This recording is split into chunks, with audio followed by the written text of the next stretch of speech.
Hey guys, we're on chapter 5 of a series of unfortunate events, The Bad Beginning. This is book 1 of the Lemony Snicket series. So here we go. Chapter 5. Unless you have been very, very lucky, you have undoubtedly experienced events in your life that have made you cry. So, unless you have been very, very lucky, you know that a good long session of weeping can often make you feel better even if your circumstances have not changed one bit. So it was with the orphans. Having cried all night, they rose the next morning feeling as if a weight were off their shoulders. The three children knew, of course, that they were still in a terrible situation, but they thought they might do something to make it better. The morning's note from Count Olaf ordered them to chop firewood in the backyard, and as Violet and Klaus swung the axe down over each log to break it into smaller pieces, they discussed the possible plans of action, while Sunny chewed meditatively on a small piece of wood. Clearly, Klaus said, fingering the ugly bruise on his face where Olaf had struck him. We cannot stay here any longer. I would rather take my chances on the streets than live in this terrible place. But who knows what misfortunes would befall us on the streets? Violet pointed out. At least here we have a roof over our heads. I wish our parents' money could be used now instead of when you come of age, Klaus said. Then we can buy a castle and live in it, with armed guards patrolling the outside to keep out Count Olaf and his troop. And I could have a large inventing studio, Violet said wistfully. She swung the axe down and split a log nearly in two, filled the gears and pulleys and wires in an elaborate computer system. And I could have a large library, Klaus said, as comfortable as Justice Strauss's, but more enormous. Gibbo, Sunny shrieked, which appeared to mean, and I can have a lot of things to bite. But in the meantime, Violet said, we have to do something about our predicament. Perhaps Justice Strauss could adopt us, Klaus said. She said we were always welcome in her home, but she meant for a visit, or to use her library, Violet pointed out. She didn't mean to live. Perhaps it was explained, if we explained our situation to her, she would agree to adopt us, Klaus said hopefully, but when Violet looked at him, she saw that he knew it was of no use. Adoption is an enormous decision and not likely to happen impulsively. I'm sure you, in your life, has occasionally wished to be raised by different people than the ones who are raising you, but knew in your heart that the chances of this were very slim. I think we should see Mr. Poe, Violet said. He told us when he dropped us off here that we could contact him at the bank if we had any questions. We don't really have a question, Klaus said. We have a complaint. He was thinking of Mr. Poe walking toward them at the briny beach with this terrible message. Even though the fire was of course not Mr. Poe's fault, Klaus was reluctant to see Mr. Poe because he was afraid of getting more bad news.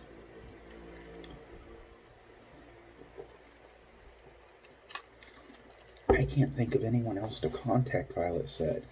Mr. Poe is in charge of our affairs, and I'm sure if he knew how horrid Count Olaf is, he would take us right out of here. Klaus pictured Mr. Poe arriving in his car and putting the bodily air orphans inside to go somewhere else, and felt a stirring of hope. Anywhere would be better than here. Okay, he said, let's get this firewood all chopped up and then we'll go to the bank. Invigorated by their plan, the orphans swung their axes at an amazing speed, and soon enough they were done chopping firewood and ready to go to the bank.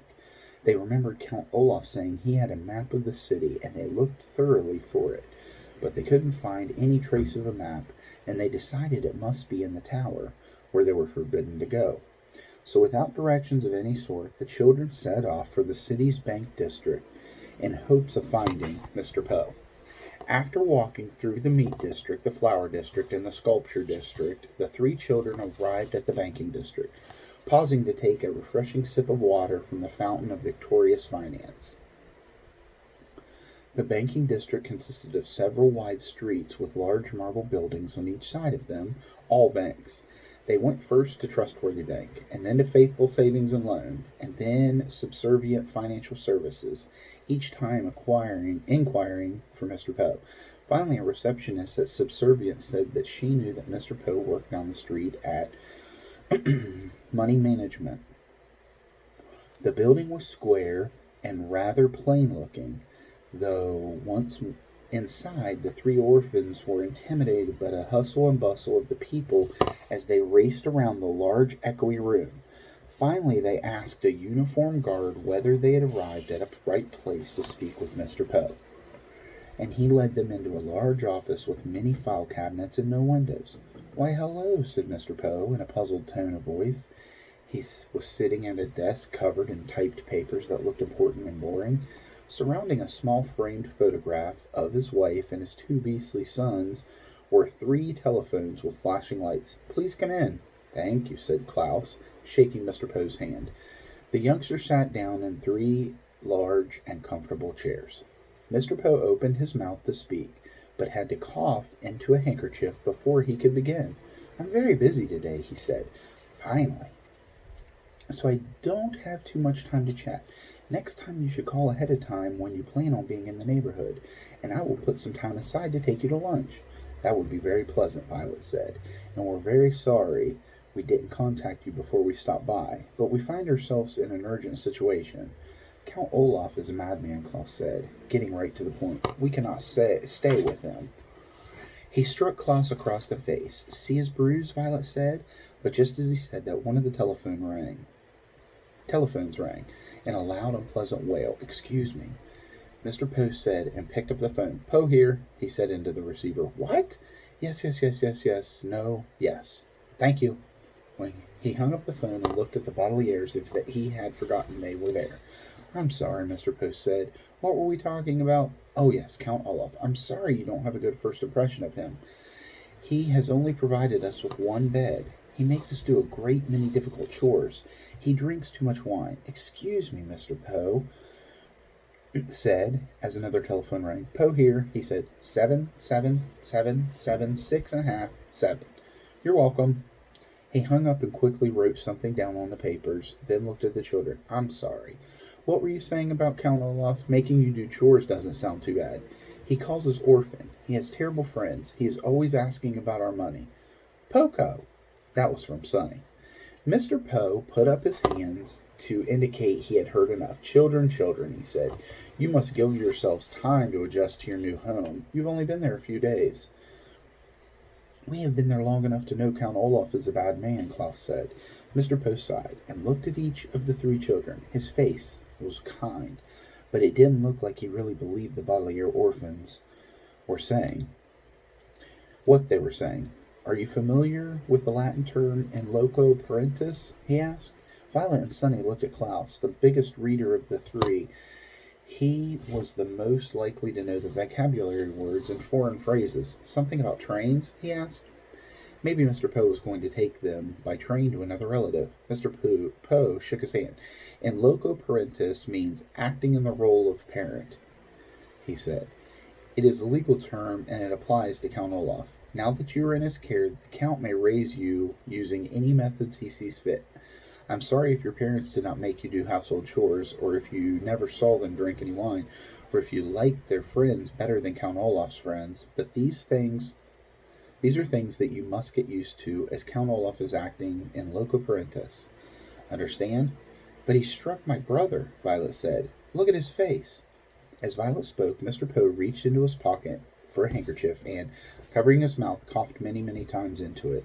He coughed so loudly that Violet could not be certain what he had heard her. "Whatever Count Olaf has done," Mr. Poe said, glancing down at one of his papers and circling a number, "he has acted in loco parentis, and there's nothing I can do about it. Your money will be well protected by myself and by the bank, but Count Olaf's parenting techniques are his own business. Now, I hate to usher you out post haste, but I have very much work to do." The children just sat there, stunned. Mr. Poe looked up and cleared his throat. "Post haste," he said, means you'll do nothing to help us," Violet finished for him. She was shaking with anger and frustration. As one of the phones began ringing, she stood up and walked out of the room, followed by Klaus, who was carrying Sonny. They stalked out of the bank and stood on the street, not knowing what to do next. "What shall we do next?" Klaus said sadly. Violet stared up at the sky. She wished she could invent something that could take them out of there. "It's getting a bit late," she said. "We might as well go back and think of something else to do tomorrow." "Perhaps we can stop and see Justice Strauss." "But you said she wouldn't help us," Klaus said. "Not for help," Violet said, "for books. It is very useful when one is young to learn the difference between literally and figuratively. If something happens literally, it actually happens. If something happens figuratively, it feels like it's happening. If you are literally jumping for joy, for instance, it means you are leaping in the air because you are very happy. If you're figuratively jumping for joy, it means you are so happy that you could jump for joy, but are saving your energy for other matters." The Baudelaire orphans walked back to Count Olaf's neighborhood and stopped at the home of Justice Strauss, who welcomed them inside and let them choose books from the library. Violet chose several about mechanical inventions. Klaus chose several about wolves, and Sonny found a book with many pictures of teeth inside. They then went to the room and crowded together on the one bed, reading intently and happily. Figuratively, they escaped from Count Olaf and their miserable existence. They did not literally escape, because they were still in his house and vulnerable to Olaf's evil and loco parentis ways. But by immersing themselves in their favorite reading topics, they felt far away from their predicament, as if they had escaped. In Situation of Orphans, figuratively escaping was not enough, of course, but at the end of a tiring and hopeless day, it would have to do. Victor, Klaus, and Sonny read their books, and in the back of their minds hoped that soon their figurative escape would eventually turn into a literal one. So they're planning something. They're just trying to get by, and they're planning a possible escape from Count Olaf. So let's fingers crossed and hope that they can figure out what to do. Thank you guys for listening.